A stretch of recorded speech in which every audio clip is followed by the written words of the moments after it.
Cerramos año en cara a cara hoy. Hacemos un balance corto, por supuesto, de lo que supuso esta década. Hoy se acaba la segunda década de este segundo de 2000, de los 2000, se acaba la segunda década. Y pues tiempo a hacer un análisis más detenido sobre lo que supuso para México estos últimos 10 años.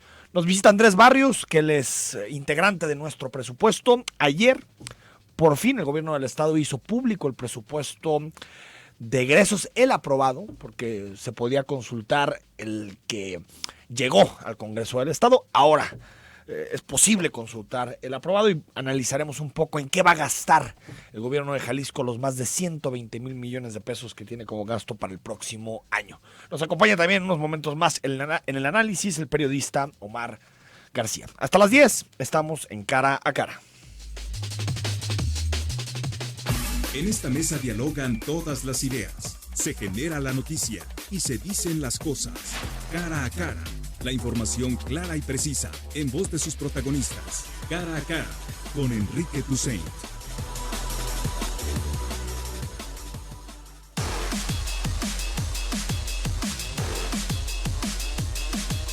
De la mañana con 6 minutos. Hay un debate, usted lo sabe, abierto en torno a si hoy concluye la década o si concluye hasta el último día de 2020, es decir, hasta el 31 de diciembre. Mi postura es que hoy concluye la década porque el año que va del 0 al 1 existe en la vida de las personas, en el tiempo, y por lo tanto hoy es el último día de la década. Bueno, en algunos lugares de este mundo, como por ejemplo Japón, ya están entrando al nuevo año, a 2020, pero concluye una década marcada por muchas cosas. En México, de 2010 a 2019 han sido años muy complejos, muy complicados. El mundo en general se transformó en esta década. Hay que recordar que esta es la década posterior a la crisis económica de 2008-2009, de la gran recesión, que supuso pues un colapso no solamente de la economía mundial en su momento con la caída de Lehman Brothers, este banco tan importante, esta financiera tan importante en los Estados Unidos, sino que también estamos hablando de que la crisis económica detonó inestabilidad política en todo el mundo. Y concluimos la década con Brexit, con Trump, con Putin, que parecía que se tenía que despedir de Rusia y en este momento es un hombre poderoso, con el ascenso de China, que cada vez más se convierte en el competidor global de los Estados Unidos en términos de poder, y por lo tanto estamos hablando de un mundo completamente distinto en una década. En el caso de México podemos decir que estos 10 años casi los podríamos denominar como perdidos en términos de progreso, en términos de desarrollo, en términos de tener una sociedad más equitativa, más justa. Comenzamos 2010 también con ese coletazo de la terrible crisis económica. Hay que recordar que en 2009 el Producto Interno Bruto de México colapsó, casi 7 puntos, menos 6.8 de crecimiento, arrastrado por la crisis bancaria y la crisis de los, digamos, del mercado inmobiliario en los Estados Unidos y en Europa. Y eso provocó que México comenzara 2010 con un crecimiento inercial. Siempre cuando enfrentas una crisis económica, el siguiente año siempre es una especie de rebote, porque decaes tanto que digamos, es natural que el siguiente año se crezca un poco más. México creció arriba del 5% en 2010. Pero a partir de ese día, a partir de esos momentos, estamos hablando de que el crecimiento mexicano siguió una inercia más o menos similar a la que ha tenido durante muchísimo tiempo. Estamos hablando de que de 2010 a la fecha, el crecimiento promedio en México ha sido de 1.8%. Es decir, muy por debajo de las expectativas, muy por debajo de las necesidades que tiene el país en términos de inclusión demográfica, de todas esas personas, todos esos mexicanos y mexicanas que se integran al mercado de trabajo. Y por supuesto, muy por debajo, digamos, de las tasas que se prometieron en su momento. Felipe Calderón terminó siendo el presidente que, pues digamos, le declaró la guerra al crimen organizado, pero su promesa cuando llegó al cargo como presidente de la República fue ser el presidente del empleo. Después Peña Nieto prometió que con las reformas estructurales creceríamos al 4, 5, 6%, que se crearían más de 500,000 de empleos derivados precisamente de estas reformas estructurales, que la mayoría no están en operación ya. Y lo mismo llega López Obrador en 2019 a la presidencia, en diciembre de 2018, promete crecer al 4%, y bueno, vamos a concluir el año creciendo al 0%, si bien nos va. Por lo tanto, en términos de crecimiento económico, estamos hablando de una década perdida para nuestro país, 1,y cacho%. México pasó de ser la 9ª, 10ª economía del mundo a ser la 14. Estamos hablando de una década compleja en materia de crecimiento económico para el país. Y si fue compleja en términos económicos, fue aún más dramática en materia de seguridad. La década más difícil para nuestro país en este sentido. 200,000 homicidios en esta década. Cerramos 2019 como el año más violento. Ayer nos decía Daniel Gómez Tagle, 37,000 homicidios más o menos para concluir 2019. Es una cifra brutal, es una cifra que nos habla de una descomposición tremenda. 100 al día en promedio, lo que supone también 4 homicidios por hora, más o menos, y un homicidio cada 14, 15 minutos en nuestro país. Es decir, cifras de terror y no se ve la salida.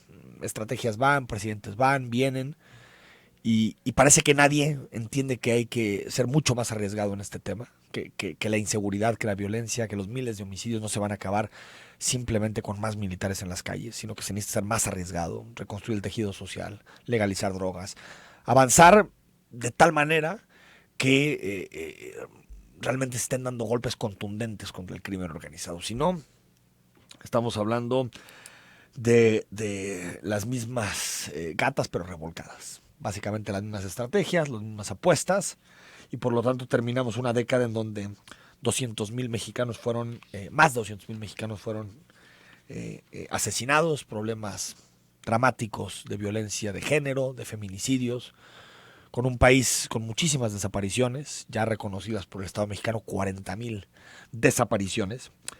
Y pues también en materia de combate a la pobreza, en 2010, cuando publicó el Coneval su estudio sobre medición de pobreza, estábamos hablando de que en México había 51 millones de pobres. En este momento hay 53 millones de pobres. Por lo tanto, igual, 10 años de gastar en política social, que si se llama oportunidades, que se llama prospera, que si ahora ya no, que López Obrador llega con otra política social, pero al final la política social y la política económica en este país lo único que hacen es tirar a más gente a la pobreza. Y en esta década tiramos el bono petrolero, tuvimos excedentes petroleros nunca antes vistos en la historia del país, que se fueron ¿en qué? Pues quién sabe. Se fueron tal vez en más gasto de nómina en los gobiernos, en gobernadores virreyes que administraron los recursos como les dio la gana, que endeudaron a sus estados, que se llevaron muchísimo dinero, porque también esta década concluye con, yo diría, el declive de ese gran actor de la transición mexicana que fueron los gobernadores. Pues en este momento los gobernadores están totalmente señalados luego de los Duarte, de los Borges, de los Yarrington, de los Sandoval. Es decir, estamos hablando de una década casi perdida en esta materia. ¿Qué elementos dentro de este paisaje, qué elementos nos podrían dar expectativas, qué elementos nos podrían dar cierta esperanza de lo que viene en el futuro? Uno, me parece que lentamente, pero en México se ha consolidado una sociedad civil, una ciudadanía mucho más demandante, mucho más crítica, que entiende que tiene un papel determinado en los sucesos políticos y sociales de nuestro país, que está dispuesta a manifestarse por distintas causas, que que no asume su visión de la política como súbditos del gobierno, sino que lo hace desde el punto de vista de la ciudadanía, desde el punto de vista de los derechos. Hay mucho más conciencia de eso en México, de los derechos y de lo que supone también participar en los asuntos que nos atañen a todos, en los asuntos colectivos. Creo también que el escenario nacional puede permitir tener ciertas expectativas en términos de que muchas de las discusiones que estaban vetadas en la década que se nos va o que no eran tomadas en serio, ahora ya comienzan a ser discusiones fundamentales, como por ejemplo lo que ya señalábamos, la legalización de las drogas, atacar los patrimonios del crimen organizado. Todos estos asuntos estaban medio con candados y en este momento parece que se abren de poquito en poquito como soluciones necesarias para enfrentar la crisis de inseguridad que vivimos. En Jalisco tenemos un panorama más o menos similar al nacional en términos de inseguridad, pero con un crecimiento económico más alto.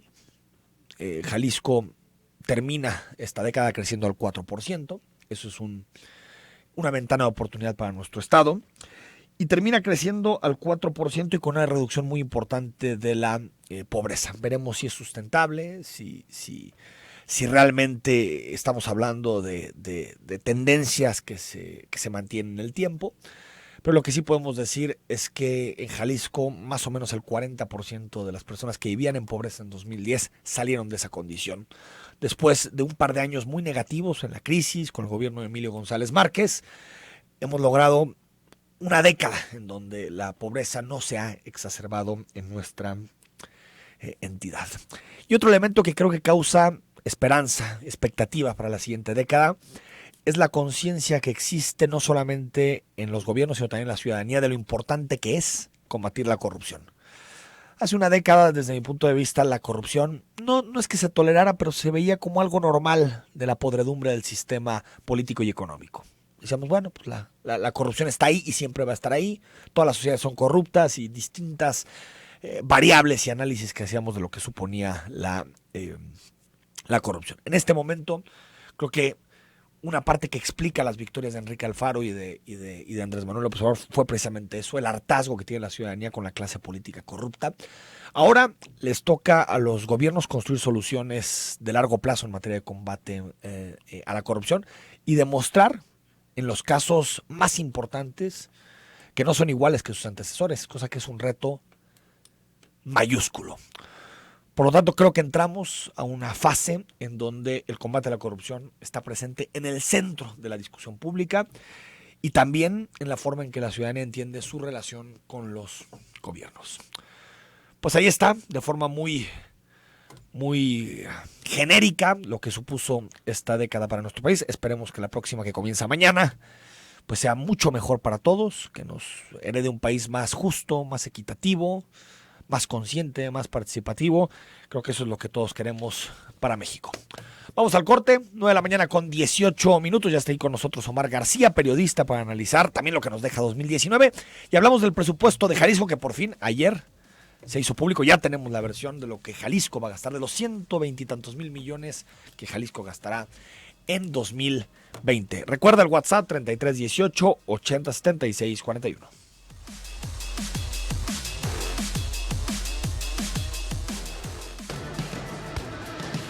En este 2020, mantente informado en Zona 3.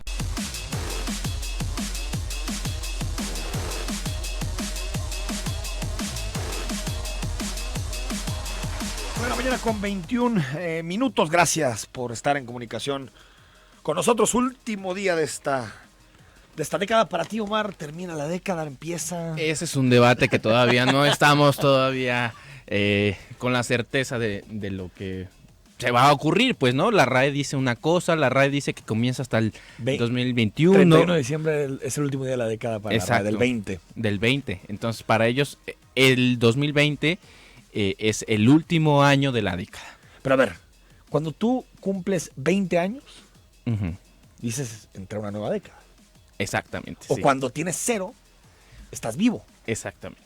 Entonces, o sea, dices, pues lo normal es que el primer día del cambio de número al 0 pues, el nuevo día de una década, ¿no? Exactamente. Digo, eso es lo que me dice el sentido común sin entender nada. Y porque nuestro calendario gregoriano se rige por el cristianismo, ¿no? Entonces, a ver, pues, ¿qué pasó el primer año de Jesús, no? O sea, ¿se cuenta o no se ¿Vivía, cuenta? no vivía? Ajá, Sí vivía, exactamente. claro. ¿Qué año? Bueno, yo, desde mi punto de vista, Omar, ha sido un año largo en términos políticos. Parece que fueron, ¿qué te gusta? 2, 3 años metidos en uno mismo. Exactamente. Lo que pasa es que tuvimos me parece, personajes muy, muy activos, decisivos y movimientos sociales también que marcaron el año. O sea, no veo, por ejemplo, el movimiento feminista como un gran personaje del año, ¿no? También los movimientos sociales que aceleraron o cambiaron cosas en el Cono Sur. Sí, totalmente. Estamos todavía viviendo en Europa el Brexit, y por supuesto que en México Andrés Manuel López Obrador es el personaje, ¿no? Es un presidente. Saca el Financiero, 40 y tantos % de los mexicanos dice que el personaje del año es Andrés Manuel, pues. Es que Y le seguía Slim con el 20 y tantos %. Ahora, qué impresionante, porque cuando estaba haciendo la reflexión en torno a los temas del año, empezamos en enero con el huachicol. Exactamente, sí. O sea, y con una bronca aquí en Jalisco. con una broncota en Jalisco, con pelea de gallos entre el Faro y López Obrador, un poquito de esquizofrenia social por el desabasto de gasolina, pero uno piensa que eso pasó hace 10 Muchísimo. años y fue hace 11 meses. Así Estábamos discutiendo los temas, es decir, ya estamos hablando de este año. Culiacán Por supuesto. fue otro de los temas importantes. El paso de Evo Morales por México, Así es. que dejó la crisis diplomática que tenemos ahorita abierta con este país sudamericano, y más de 300 y tantas conferencias de prensa Sí, o sea, matutinas. a mí me sigue impresionando la energía de un presidente de la edad de Andrés Manuel López Obrador. Es un presidente que todos los días, antes de la rueda de prensa, se reúne con el Secretariado Ejecutivo de Seguridad. A las 6, ¿no? A las 6 de la mañana. Y es un tipo que sigue viajando todavía.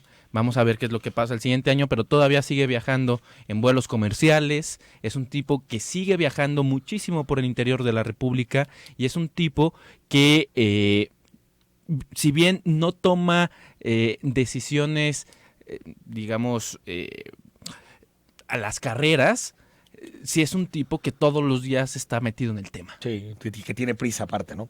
Ahora, un año muy simbólico para López Obrador, con mucho símbolo, el cambio de toda la imagen del gobierno, la forma en que se comunica, pero en términos de resultados, Magros, ¿no? En nada. muchas cosas. No, bueno, me decía ayer también como está, 37,000 homicidios, vamos a acabar 2019, el peor año desde que se tenga registro.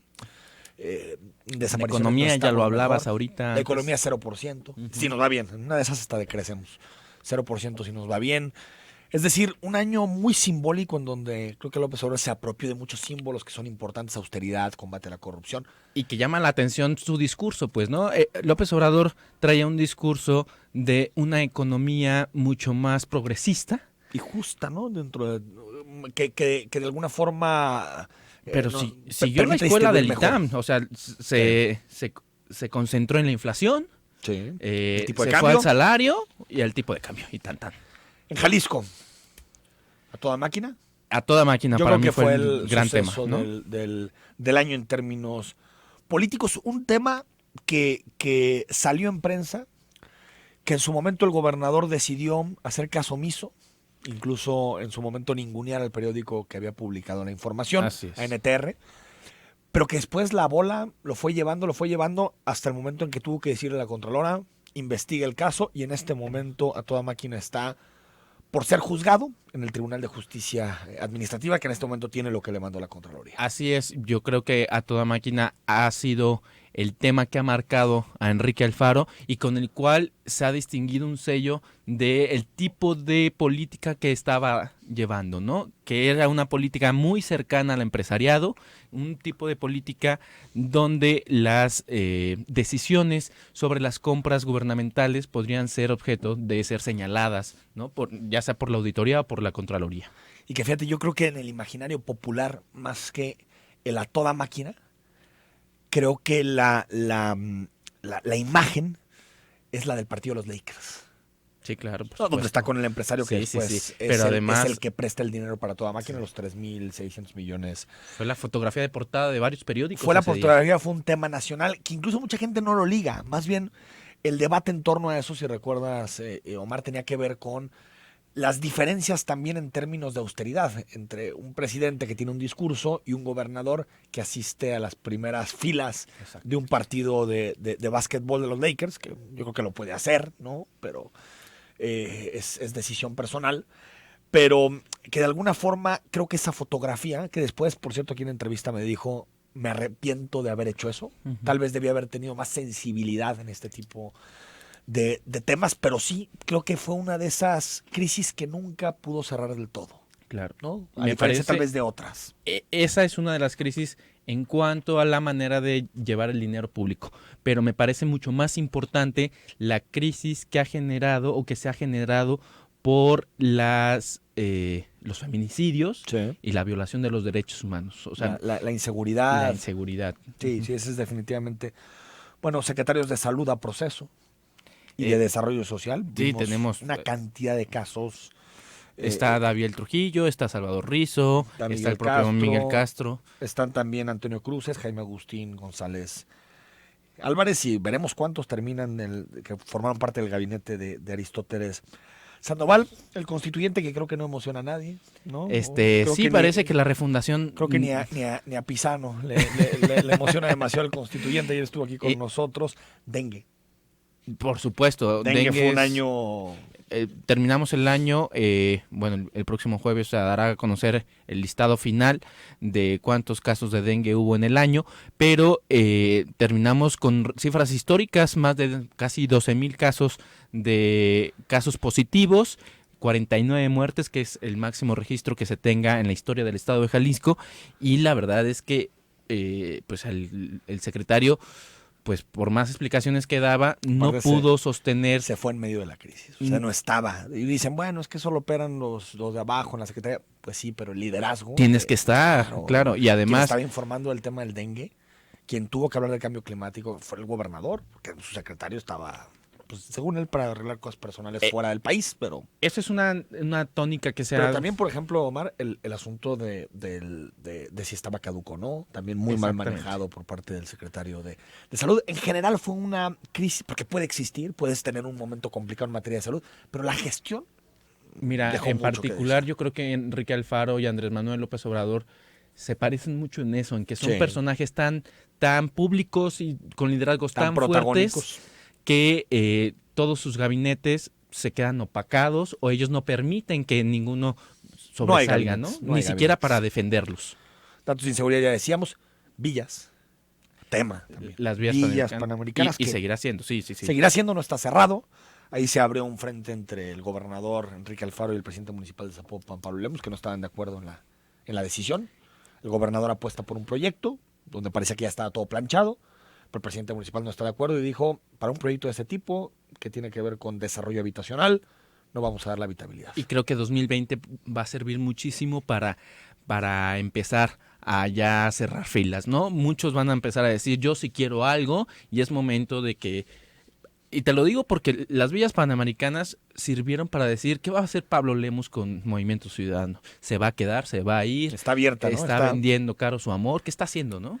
El zapotillo que sigue ahí como tema no se resuelve. Ni se va a resolver porque no tiene recursos. Dice una cosa en Guanajuato y dice otra cosa en Jalisco, ¿no? O sea, el presupuesto de egresos tanto de Jalisco como de federal no tiene nada de dinero. Entonces, lo venimos tratando desde Francisco Ramírez Acuña, es impresionante. Bueno, hay mesas, ¿no? Mesas de diálogo, las que ordenaron, que entre tripartitas, no está el gobierno del Estado, el gobierno federal, los pobladores, pero hasta ahí. Policía Metropolitana, línea 3. La línea 3 que... Ahí está la línea 3. Que tendría que haber estado lista en diciembre del 2019, tendría que estar 18. Lista desde el 16, casi. O sea, las pruebas tendrían que haber empezado en 2016. Vamos a 2020 y te puedo apostar que no va a estar lista el primer semestre. O sea, la obra negra todavía sigue muy negra, y en cuanto a los recursos para operarla, no se ha dicho cuánto va a costar. 99.3% fue lo que dijo de avance.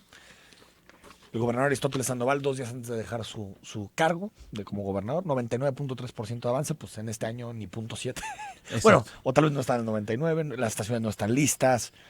Qué desastre, qué desastre. Sí. Bueno, tú publicaste Publicamos una investigación muy sí, interesante sobre este tema. Cómo había sido el proceso de asignación de los contratos de licitación.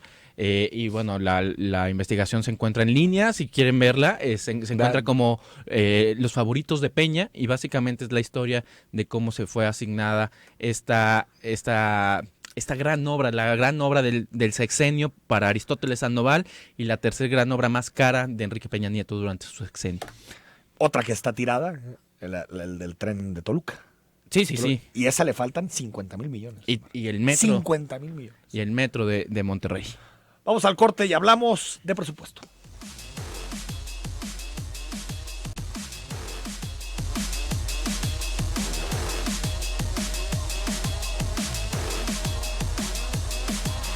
De la mañana con 36 minutos, el próximo año 2020, el gobierno de Jalisco tendrá una bolsa de más de 120,000 millones de pesos para gastar. Se discutió el presupuesto, se aprobó hace algunas semanas en el Poder Legislativo, pero no había habido hasta el momento una versión final del presupuesto. Lo que se aprobó, teníamos nada más la posibilidad de acceder al presupuesto inicial, lo enviado, no la publicación como tal del gobierno del estado. Y existe una organización, una asociación aquí en Jalisco, que analiza el presupuesto, se llama Nuestro Presupuesto, y lo que buscan es de alguna forma traducir lo que supone este gasto tan enorme que tienen los gobiernos en cosas concretas para la ciudadanía. Y recibimos a un integrante de esta organización, Andrés Barrios. Andrés, feliz año, ¿cómo estás? Feliz año. Bien Ese aquí. todavía falta. Feliz año, oye, ya podemos empezar a festejar desde ahorita, ¿no? En algún lado del mundo ya es 2020. En Japón ya, En Japón ya es 2020, entonces un saludo hasta allá. Andrés, se publicó tarde el presupuesto. ¿Qué pasó entre el que se aprobara en el Congreso y después no se publicaba y ustedes lo manifestaban en redes sociales? Sí, mira, se entiende también de que no se puede publicar el mismo día que el Congreso lo vota, porque a fin de cuentas el Congreso lo que hace son modificaciones generales, ¿no? Dice, muévele tanto de tal entidad a tal entidad, pero sí hay un trabajo de desglosar qué significa todo ese movimiento, ¿no? Entonces sí es entendible que no lo puedes publicar el mismo día que el Congreso lo vota, pero pues sí, un día antes de que termine el año sí es también un poquito apurado, ¿no? Sobre todo porque pues es información vital para que la ciudadanía sepa cómo se va a empezar a gastar el dinero a partir de mañana, ¿no? ¿Por qué, digamos, Andrés, para quien nos está escuchando, por qué es importante ponerle lupa al presupuesto? Que es un asunto que a veces lo damos como por automático. Se aprobó el presupuesto y ya nadie vuelve a hablar del asunto. Bueno, por ahí en una de sus tantas campañas para la presidencia, Andrés Manuel decía que amor que no está en el presupuesto no es amor, ¿no? Entonces, realmente, sí, el presupuesto lo que refleja es cuál es la apuesta que le está haciendo el gobierno a las agendas que realmente pues le quiere invertir dinero, ¿no? Y ahí se visibiliza mucho pues qué tan congruente es su plan estatal, por ejemplo, de gobierno contra el dinero que le está apostando a lo que según eso le iba a apostar dentro del plan, ¿no? Sí, entonces, bueno, hay quien dice el presupuesto es política hecha números. Exacto. ¿No? Porque es, si tú puedes hablar de muchísimos discursos, de muchísimos objetivos, pero si después eso no se traduce en partidas específicas, Si no le asignas dinero para pues que, ¿no? es demagogia, ¿no? Exacto. Ahora, en términos presupuestales, ¿quién gana y quién pierde en este presupuesto de Enrique Alfaro? Bueno, de la versión, entendamos como decías, ¿no? Hay una versión que entrega Inicial, ¿no? el gobierno de Jalisco, el Poder Ejecutivo, y que a fin de cuentas es el presupuesto de todo el Estado, no es el presupuesto del Poder Ejecutivo. Creo que eso sí lo tenemos que tener bien claro, porque luego nos confundimos y que agarramos todo el Ejecutivo. Y no, Ahí viene el lo que se judicial, apruebe, el Congreso, los las órganos OPDs. autónomos, la UDG, ¿no? Exacto, viene todo ahí, todo en ese paquete.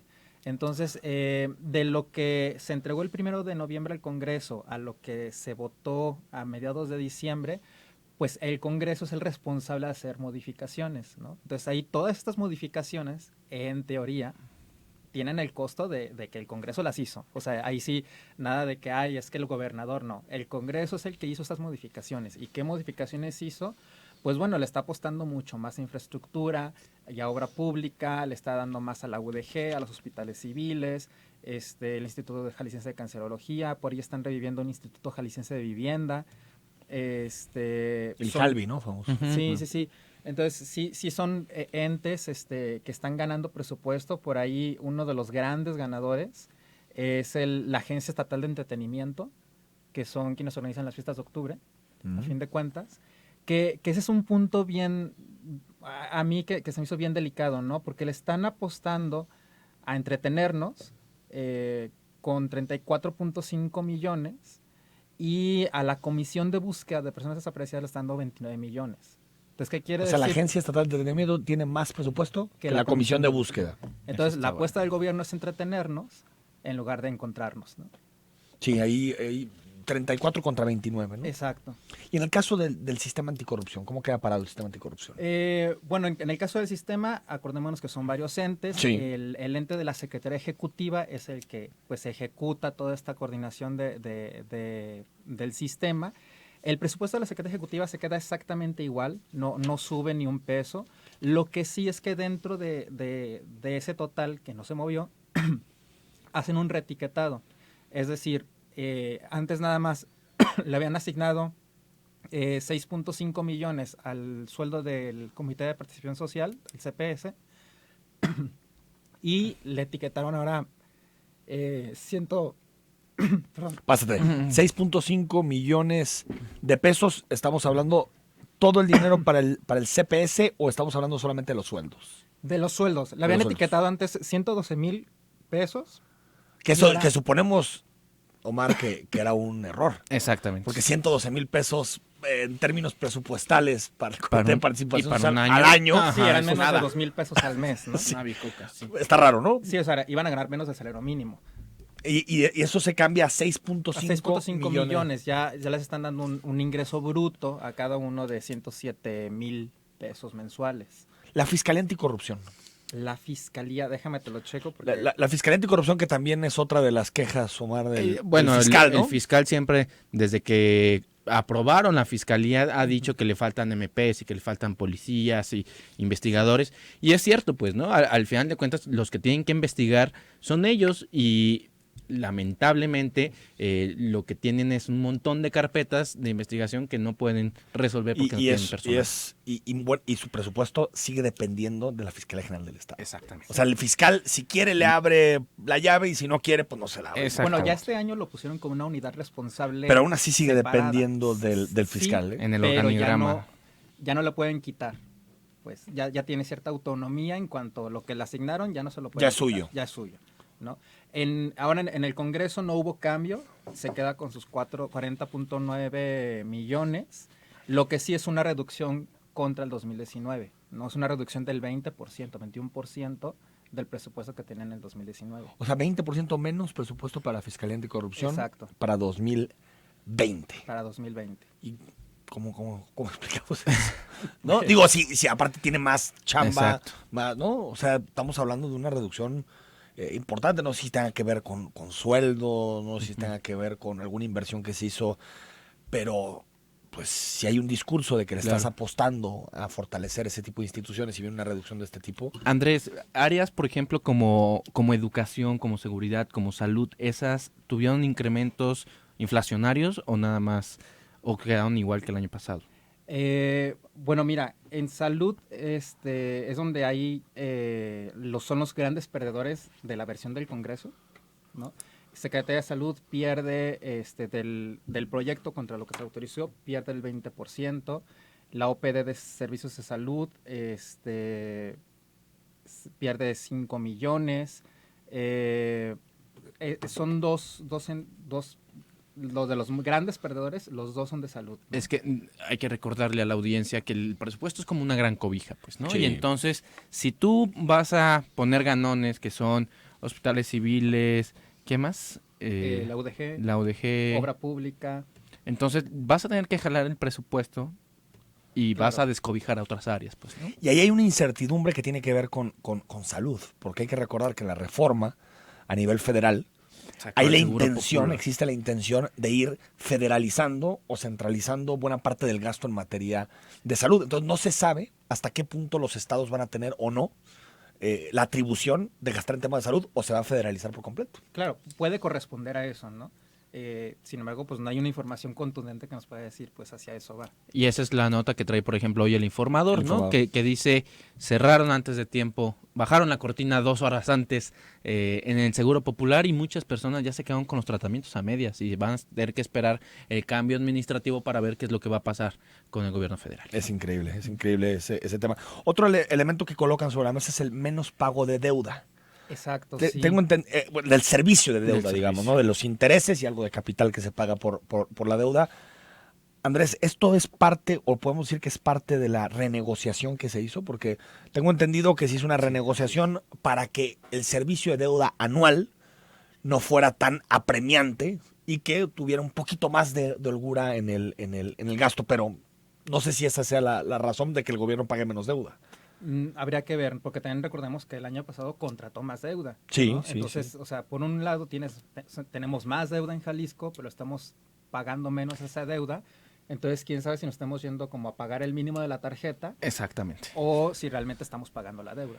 Y es algo que hizo Enrique Alfaro cuando estaba en el Ayuntamiento de Guadalajara. Sí. Para tener un poco más de liquidez en el presente, pateas la deuda mucho más años, renegocias con los bancos, vas a Que pagar. está bien. Sí, Bueno, mientras, yo pienso que está bien. mientras O sea, sea deuda para yo prefiero- activos a largo plazo, está bien. Yo Mientras prefiero no sea para gasto que corriente. que el presupuesto se gaste lo más posible en atender demandas sociales y no en pagar deuda y después te quedas con muchísimo, digamos, con un margen muy reducido en materia de gasto presupuestal. ¿Qué se puede hacer en dos cosas, Andrés? Uno, para que la discusión del presupuesto sea más transparente. O sea, ya hablábamos de lo que significa para Jalisco todo este gasto. ¿Qué podemos hacer? Uno, para que sea más transparente. Y dos, ¿por qué en México y en Jalisco en particular no existe pues los posicionamientos de los partidos en torno al presupuesto? O sea, no sabemos qué defendió cada partido. En todo el mundo, cuando llega la discusión presupuestal, salen la noche de los cuchillos largos. Sí. Es el tema. Aquí en Jalisco, yo no sé qué negoció el PAN, yo no sé qué negoció Morena, no sé cuáles eran las prioridades de uno o de otro partido político. Estos dos asuntos, ¿cómo la transparencia y dos, los posicionamientos de los partidos? Bueno, mira, la transparencia creo que algo que hemos peleado mucho es que estén datos abiertos la información, ¿no? Y que esté en todo momento en datos abiertos, no tanto la autorización como el proyecto. Eso abona mucho porque cualquiera, digo, ayer se publicó el presupuesto, como decíamos, y pues nosotros lo que hicimos en 2 horas ya teníamos información de ganadores, perdedores, eso gracias a que es en datos abiertos, ¿no? Entonces eso ayuda mucho al análisis y ayuda mucho para hacer comparativos contra otros años y a que la ciudadanía pueda tener información comparativa. Lo que sí es bien importante y lo señalas es de lo que sucedió del 1 de noviembre hasta ayer fue una caja negra, ¿no? Porque en ningún momento hubo ejercicios ni de parlamento abierto, ni foros, ni discusiones, vaya, ni siquiera se anunció con 24 horas de que mañana se vota en el pleno el presupuesto, como para que estés atento a ver por YouTube la transmisión. Y bien ¿no? valdría la pena también de que desde el gobierno se dijera, a ver, el presupuesto viene casi el 80% amarrado. ¿Por qué? Porque Se mueve muy poquito, se ¿no? mueve muy poco. Sí. Nuestro margen de maniobra en el gobierno del estado es más o menos 40,000 millones de pesos. O menos. O menos. Porque si le quitas educación, Salarios. Ajá. UDG, municipios, poderes, seguridad, Casi es obra pública. yo creo que tu margen programas de maniobra sociales. de los 120 anda por los 14, 15 mil millones. ¿Crees? O sea, sí, claro, para mover en obra pública, para reasignar, claro. O sea, en realidad, la nómina del gobierno, o sea, todo eso. Yo pensando en que podrías reducir un poco de nómina y podrías mover programas sociales y obra pública, que es, digamos, y servicios de salud, que es muy poco lo que puedes hacer ahí. Más bien, Sí. tendrías que volver a hacer una reforma para hacer un presupuesto base cero. Y comenzar a discutir todas estas inercias de gasto. ¿Es un buen o mal presupuesto, Andrés? Mira, es un presupuesto que sale de acuerdo a algunas necesidades. Hay cosas buenas, hay cosas malas, como en Pero todo. tú, ¿cómo lo verías en términos Sigue generales? inercias. Mira, me preocupa mucho, por ejemplo, este tema de los desaparecidos, me preocupa temas de seguridad. O sea, hay cosas que no se ven tan claras. o que se ven contrarias al discurso y pues que realmente pues deberíamos de empezar a cuestionarnos, o sea, realmente este gobierno está preocupado por hacer lo que dice o solamente es un discurso, ¿no? Porque pues de repente hay números que no concuerdan. Que no concuerdan con Sí. la realidad. Y también otra parte, digo, volviendo a lo de la transparencia y toda esta reasignación, pues 3 de cada 10 pesos del presupuesto son opacos, porque están dentro de transferencias, ¿no? Un capítulo de transferencias y no se sabe cómo es su aplicación de esa transferencia. 3 de cada 10. 3 de cada 10 pesos. Digamos, es la Pues, caja chica del gobierno. no es la No, caja chica, sino que, por ejemplo, todo Programa el presupuesto social. de la UDG es una transferencia, pero no sabemos la UDG cómo lo aplica. Y es Bueno, recurso pues te público. metes a la UDG, ¿no? No está publicado el presupuesto de la UDG En para este el momento. 2020. Ya. Exacto. Sí, porque yo me acuerdo que, digo, no lo sé recientemente, pero recuerdo que la página de transparencia de la UDG era buena. O sea, Sí. podías Sí, claro. más o menos ver los gastos, checar cada salario de los profesores, cuánto iba al CUSEA, cuánto iba al CUS, cuánto se repartía. Pero sí, en este momento, En el momento hay una de la versión aprobada en la UDG, Sí, pero no la tenemos es que un pública. viernes se aprobó el presupuesto del gobierno del estado y el miércoles se aprobó, el siguiente miércoles se aprobó el de la UDG. Sí, Sí, pero en el transfer- momento de la discusión no hay esa Claro. información. Ah, O sea, ok, ok. se discute teniendo 3 de cada 10 pesos opacos, ¿no? Pues gracias, Andrés, por haber estado con nosotros, por explicarnos este tema. Ojalá que cada año los Avance, jaliscienses, los tapatíos, tengamos la conciencia de que pues aquí se discute tal vez lo más importante. A veces le ponemos más atención a los temas en el Congreso Frívolos, que generan, ¿no? y cuando llega el presupuesto, Claro. ¿no? Le ponemos menos atención. Omar, gracias. No, hombre, gracias a ti, Por todo Enrique. este año, ¿eh? Feliz año para todos. Vamos al corte, leemos tus mensajes.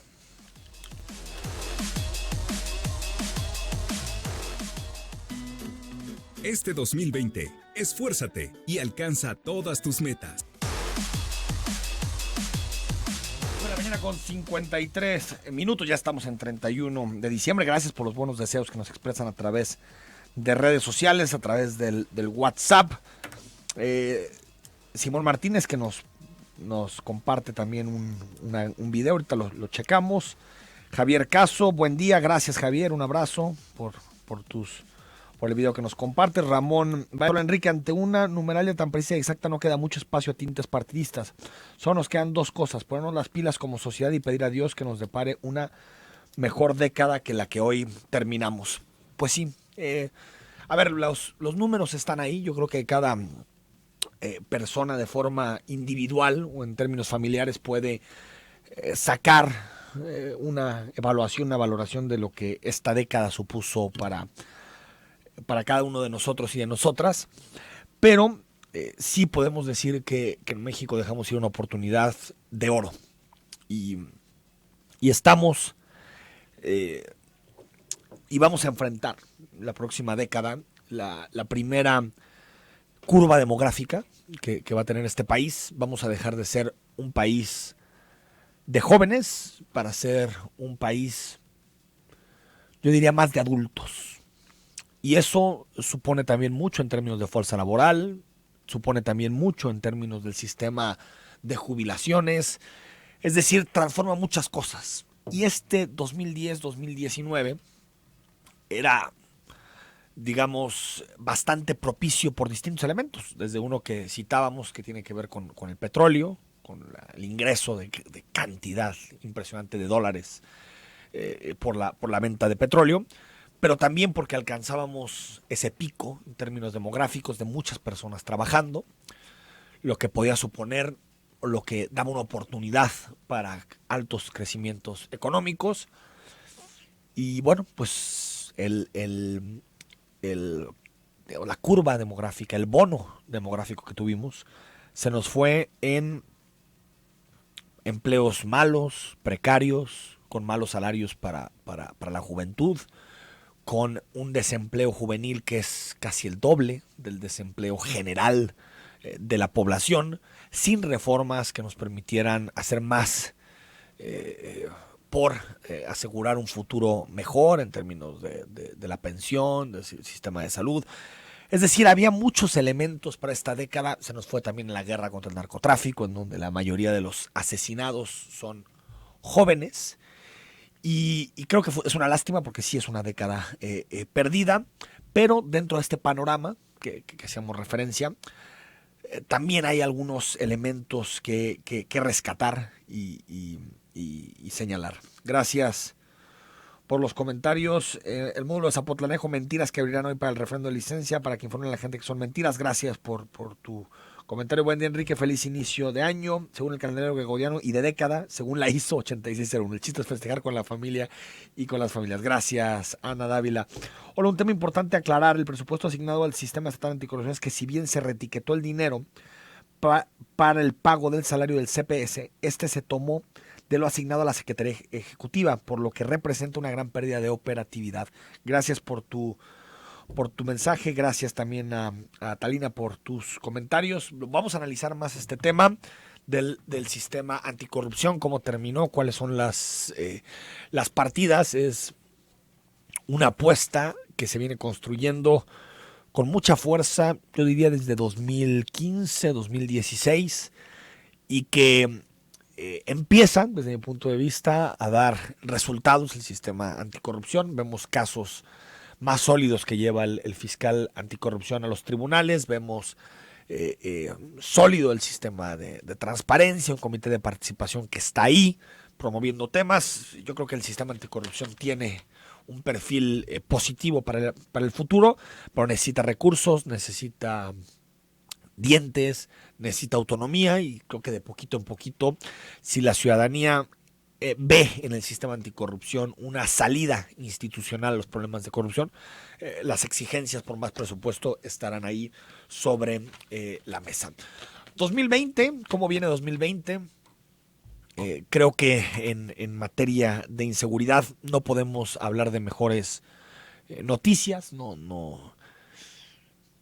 siempre hay que ser positivos, pero si vemos los movimientos de los distintos gobiernos, no hay mucho que pueda alimentar esa esperanza de que tendremos un 2020 más en paz.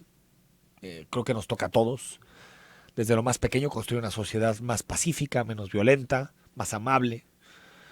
Cuando los gobiernos tienen una ruta que no parece llevarnos a ningún lado, pues también le toca a la ciudadanía, desde su punto, desde donde está, tratar de articular yo creo que los cambios más profundos los hacen los pueblos, los hace la ciudadanía, y ahí está una oportunidad. En materia económica, tal vez, yo creo que sí, que el 2020 será mejor que el 2019. 2020 predicen un crecimiento económico entre el 1.5%, y esperemos que ese crecimiento económico llegue a todas las capas de la sociedad, y que por lo tanto tengamos un mejor año en términos económicos, en combate a la corrupción, en seguridad, y que 2020 sea el inicio de una década positiva para nuestro país. Nos vamos, gracias por habernos acompañado todo este año. Gracias a Omar Machain, a Laura Martínez, que nos acompañaron siempre en este espacio. Retomamos el próximo 2 de enero, el jueves estamos aquí. Gracias a ustedes por escucharnos, y bueno, que sea un feliz 2020 para todos.